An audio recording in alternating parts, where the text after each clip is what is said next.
Thank goodness it's summer. So you want to know what teachers do over the summer after the school year ends. Well, we, and by we I mean some other teacher YouTubers and I, are going to be sharing with you some of our plans for the summer in the Fun in the Summer teacher tag. We're very excited to be sharing it with you, so if you're interested to see what everyone is doing, keep watching. Welcome back to my channel, everyone. If you are visiting for the first time, I'm so glad you're here. Welcome. My name is Sharidan and I teach first grade in South Carolina, and I just finished my second year of teaching, so I'm about to go into my third year. But one thing that I'm very excited about today is the fact that it is summer vacation, and I will be sharing with you some of my summer plans. So like I said in the first clip, this is the Fun in the Summer teacher tag, and this was put on by my friend Mariza from Pencils and Magic Wands. She is just such a joy to get to talk to and get to know, and she put on this collab with her, me, and some other teacher YouTubers that you've probably seen before or heard of, and if you haven't, definitely check them out. I'm going to be putting their links to their videos in the description box of my video so that you can check them out after you watch this one. Alright, so we're gonna go ahead and get into the tag, and I'm very, like I said, I'm super excited to answer these questions. When I think of summer, I think of drinking lemonade, so here we go. Question number 1. What is your favorite thing about summer?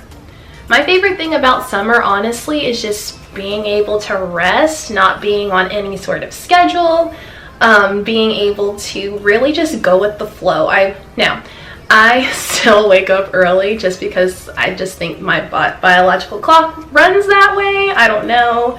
I still get up early, but I don't get up as early as I normally do. During the school year, I get up at like 4:30. I get up at 6 now, so that might still be early, but I can't sleep in. I don't know why, I just don't know how to do that. But I really like just the flexibility of being able to do whatever I want, when I want, eat whenever I want, drink whatever I want, go to the bathroom whenever I want, all that stuff. So I like freedom. Definitely like having freedom and not having to be on anyone's schedule. Question number 2. How do you typically spend your summer days? Honestly, I'm only in my second week of summer, and I've just been laying on the couch in front of the TV, catching up on everything that I have on DVR, or watching Netflix. So normally it's spent on the couch laying around. I may go out and do a few things here and there, but normally it's on the couch relaxing. Normally the first couple of weeks of summer vacation, that's like my recovery time, because I think I'm so sleep deprived by the time summer comes. I need to rest. So that's normally what I do. I did, however, go out and visit with a friend earlier this week, and I have some other things I'll be doing later on down the line, but right now I'm just taking it easy, and I hope you are too. Question number 3. What are your go-to summer activities and or places to visit? Let's go back to question number 2. Resting a lot, napping a lot. You guys probably think, I don't know, maybe you guys think I do a lot of other stuff in the summer other than that, but no, I like to rest and be lazy. Activities, I plan on, we just moved to a new house actually a couple weeks ago, so I'm recovering from that too. And the community that we live in has a rec center, it has a pool, so I'll probably be visiting the pool a couple of times. We have a backyard now, so I'm gonna maybe spend some time on the backyard. I have a hammock that I haven't set up yet. I'm really excited to do that. I got it as a gift from my secret pal at the school that I work at last year, but I had nowhere to put it last year. But I do have space for it in my backyard this year, so I'm looking forward to being able to put that up in my backyard this year. And then places to visit, I don't know, restaurants, the mall, Target. There will be a lot of Target and Michael's shopping because, let's be honest, we are probably going to be buying things for our classrooms soon. I do, however, have a vacation coming up. In 2 weeks, I'll be going to Florida to visit my family. We're going to a place called Lake City. I think that's in the northern part of Florida. But it's for my family reunion, so I'll be going up there for 4th of July weekend, and that's 2 weeks from now, so I'm excited about that. That's really the only big trip that I have planned this summer. Question number 4, beach or swimming pool? The closest beach to me is about 2 hours away, and I generally don't go to the beach over the summer just because it's so hot and everybody's going to the beach over the summer. And I like, I don't know, I like the quietness of going maybe in an off season. The last time we went to the beach was when we went on our cruise back around Christmas time. It was an off season, it was very quiet. And then even before that, when I'm around here where I live, like I said, the closest beach is 2 hours away from where I live, and we went in November and it was really quiet. It was nice. I enjoy the off season, but probably not the beach this summer. It'll just be too hot and too crowded. Probably the swimming pool more now that we have access to one, but I'm excited about that too. Question number 6, favorite summertime song? Right now, I have been listening to Lana Del Rey's song that she dropped, single that she dropped. It's been a couple of weeks now, or several weeks, I don't know. But it's called Doin' Time, and it starts off by saying summertime. I really like that song. You guys definitely need to listen to it if you haven't listened to it already. But an all-time summertime song that is a favorite of mine is Will Smith's Summertime. It's the best. That song, every time I hear it, it just gets me in the mood for summer, relaxing, not really having to think about work, even though I do think about work sometimes, I don't know. But that song really gets me in the mood for summer, so definitely that one. Hopefully you guys know that song by Will Smith, but if not, go Google it, get it downloaded to your Apple Music or whatever it is that you use to listen to music. I promise you it's gonna get you in the good mood. Okay, question number 7. I skipped one. That was actually question number 6 that I just answered. Question number 5 was, what is your favorite ice cream flavor? Anything chocolate, because I just love chocolate, or even mint chocolate chip ice cream. It's very cooling, and when it's hot, you want something cool. So that minty taste of mint chocolate chip is very cooling, refreshing. It tastes really good, makes you feel good. All right, now question number 7. Favorite summertime movie? Honestly, anything that I haven't had a chance to watch during the school year, something that might be recorded, anything that might be out on demand. But it's not really movies that I watch, I guess. I guess it's more so Netflix series, and that's in the next question. But one movie that I will be trying to watch is something that came out a couple years ago. Have you guys ever seen the movie Collateral Beauty? Okay, that's another Will Smith thing. He's my favorite actor. I'm just go ahead and put that out there. I love Will Smith. And I just watched last year, it might have been the year before, another movie he was in, but I will be watching Collateral Beauty. I know it comes on one of those movie channels that you get if you have like cable or whatever, and you get the movie channels, you have the package that has the movie channels. It comes on one of those. I'll be trying to figure out when that plays, record it on my DVR, and find a day to watch that. So it's not really, I guess it's not really a summertime movie, but it's a movie that I plan to watch this summer. Question number 8. What are your Netflix summertime viewing plans, and which shows or movies do you plan to watch? I do Netflix and Hulu. For Netflix, I've been hearing a lot about the show Shameless. I've never watched it before, but I heard it's good, so I plan to watch that.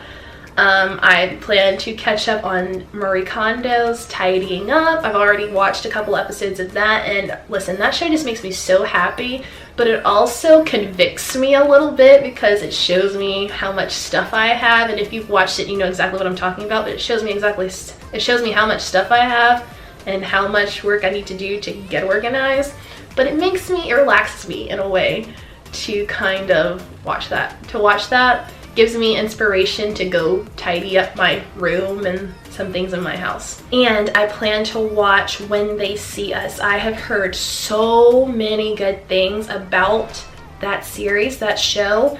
It's apparently really emotionally charged, and so it must be good. So that's my Netflix stuff. Now for Hulu, I am obsessed, totally obsessed with The Handmaid's Tale. Please tell me somebody has watched it, and leave a comment down below as to if you watch it or not, whether you watch it or not. If you watch it, let me know what you think about it. I watched the first 2 seasons like within 3 days last summer. It's so good. It's intense. It's very intense. So if you've never watched it before, I recommend it, but be prepared because it is intense. But those are my Netflix and Hulu viewing plans. Which books, this is number 9, which books are on your summertime reading list? One book that I would like to read is the book that I got at the Impact Driven Teaching Conference by Kim Bearden. It's called Talk to Me. I've been putting it off, not because, just because I haven't had time, and that's another thing about summer.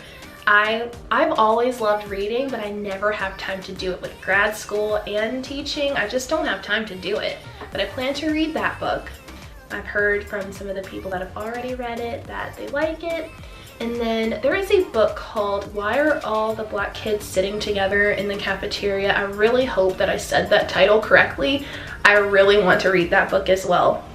Anything about racial and ethnic diversity and social justice, those are some of my favorite genres and topics to read about. So I'm definitely excited about reading those. If I can get my hands on the second book, I will definitely read it. But I figure I could probably do 2 books, especially that I'm going to Florida. I could read in the car and on my downtime, so I should be able to get through 2 books. So let's see if I'm able to get through them. Okay, question number 10. What are your must-have essential items for the summer? Well, I think something comfy to wear. I don't really know how to answer this question, but I don't know, something comfy to wear, like a loose flowing shirt. That's what I'm wearing today. Stay hydrated. Something cold to drink. A hat, definitely wear a hat. I'll put my hat on a couple weeks ago because it was so hot. It was in the hundreds, and it's about to be in the hundreds down here in South Carolina again. So something comfy to wear, cold to drink, a hat to keep your head protected. But that's really all I can think of. I don't really know. I wonder what everyone else is saying to answer that question. Okay, number 11. Any teaching goals or projects you hope to accomplish over the summer? I have quite a few, actually. One thing that I am working on is as a team, my team and I are working on interactive word walls.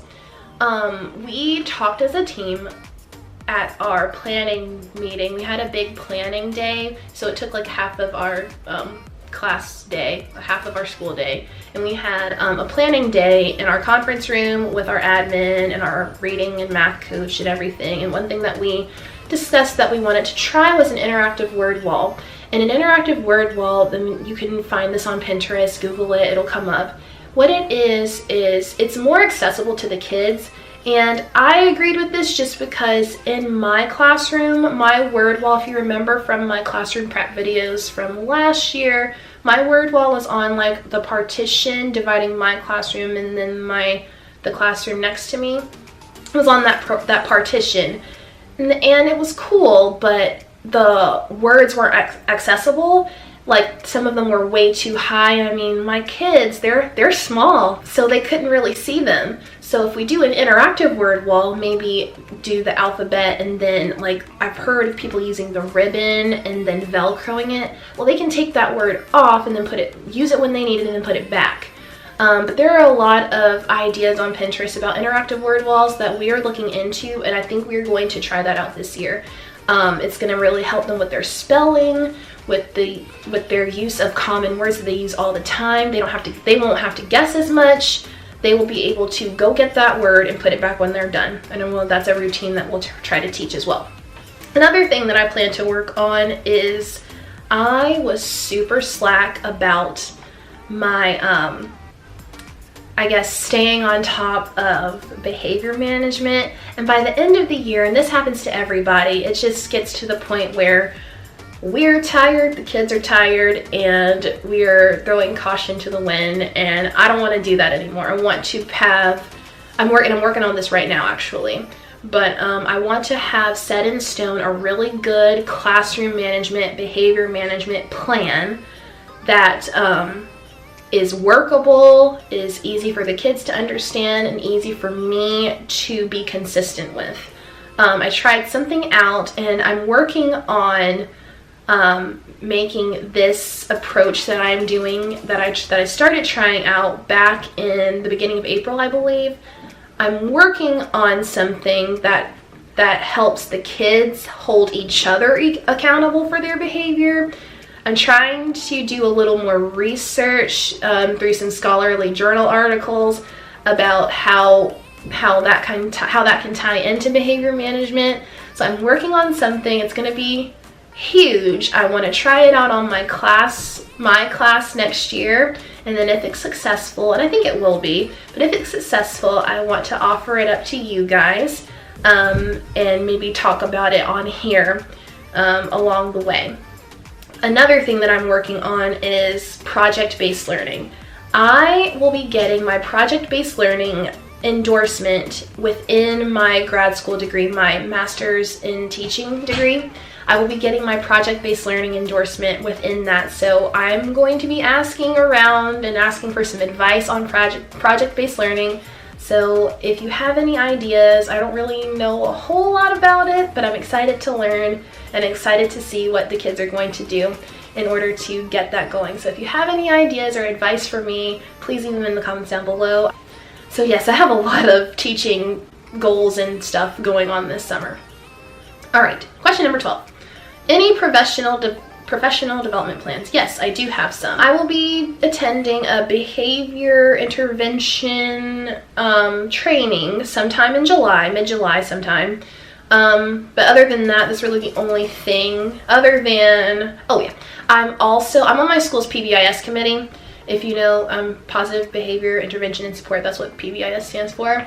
I will probably be going to that meeting as well, and that is, I believe, August 1st in my district, sometime in the beginning of August. So, but those are the only two things I plan to be doing for PB this summer.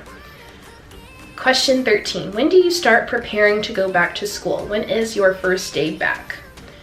Honestly, I don't know when the first day back is. I know it's around the same time every year. I normally start preparing around end of July. I feel like that's a good enough time. However, I am changing the theme of my classroom for next year, so I will probably need to go in a little earlier so I can kind of get a really good idea of how everything is going to look, how I want, where exactly I want to put things.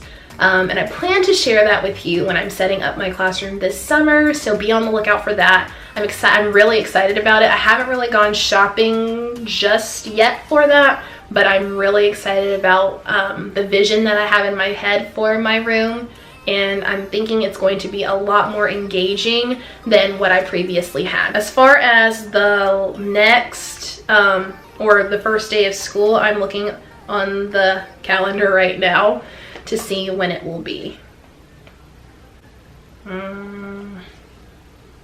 When is that first day of school? Come on, y'all. Okay. Here we go. Okay, so the first day of school for teachers is the 13th, August 13th, and the first day of school for students is August 21st. So we get a little over a week before the kids do to set up and everything, but hopefully I will be, or at least I will have most of the big things set up before I have to go back on August 13th. When I get back to work on August 13th, I really just want to be focused on the little things like writing names on name tags, getting roster stuff situated, little things, little logistic things, but the big things I plan to go in towards the end of July and do myself. So I have to get all of that prepared now, or at least in a few weeks or so. But right now, like I said, I'm just trying to enjoy the rest and just kind of have summer, my own summertime. 14, we're almost done.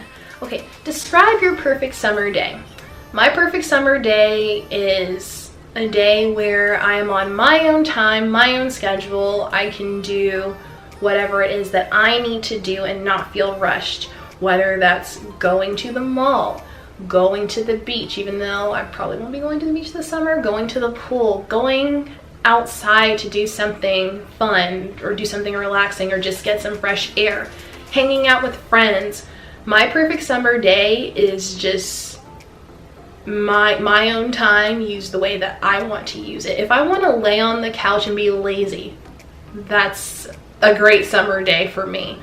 I can work out whenever I want to. Just not having to worry about I have to be here at a certain time, I have to be there at a certain time. I just want it to be super relaxed, and when I am relaxed and having a good time doing what it is that I want to do, that is my perfect summer day. Okay, you guys, last question. 3 words to describe summer. This kind of sounds like the 3 words that I came up with is going to kind of sound like the opposite of what I just said in the last question. But 3 words: get it done. Get it done to me just means being able to be super productive, getting all of the things done that I normally don't have a chance to get done during the year. I have plans to pick back up my guitar and learn how to play. I know a little bit of guitar, but I haven't played it in probably 3 years. So I plan to pick that back up and relearn the chords that I already learned and try to come up with some chords and different rhythms and different things like that on my own. I plan to read those books. I plan to get my room, my new bedroom the way that I want it, because like I said, we just moved here to this house 2 weeks ago, and my room is okay, but it's like lacking a lot of flair. So I want to get that set up the way that I want to, so I'm planning to get that done as well. But I plan to be super productive with getting all of those teaching ideas that I came up with good to go, and just getting prepared, but still feeling like I'm on summer vacation and that I'm not rushing to get things done. So I feel like maybe if I'm productive on the front end, then towards the end of summer, I don't really have to worry so much about getting stuff done. So yes, that is why my 3 words are get it done. I want to be productive. All right, everyone. Well, I really hope you enjoyed listening to me tell you about my summer plans. Like I said, nothing too big, but I mean, a lot of times teachers just want to relax and not have to worry about doing anything. But that's the cool thing. We have the freedom to do what we need to do what we want to do whatever makes us feel good. And I think that's really important. So I hope you enjoyed this video, and please don't forget to go and watch some of the other videos in the description box of the other teachers that are in this collab. I really hope you enjoyed it. I look forward to seeing you in my next video, and I hope you have a wonderful first day of summer. Bye!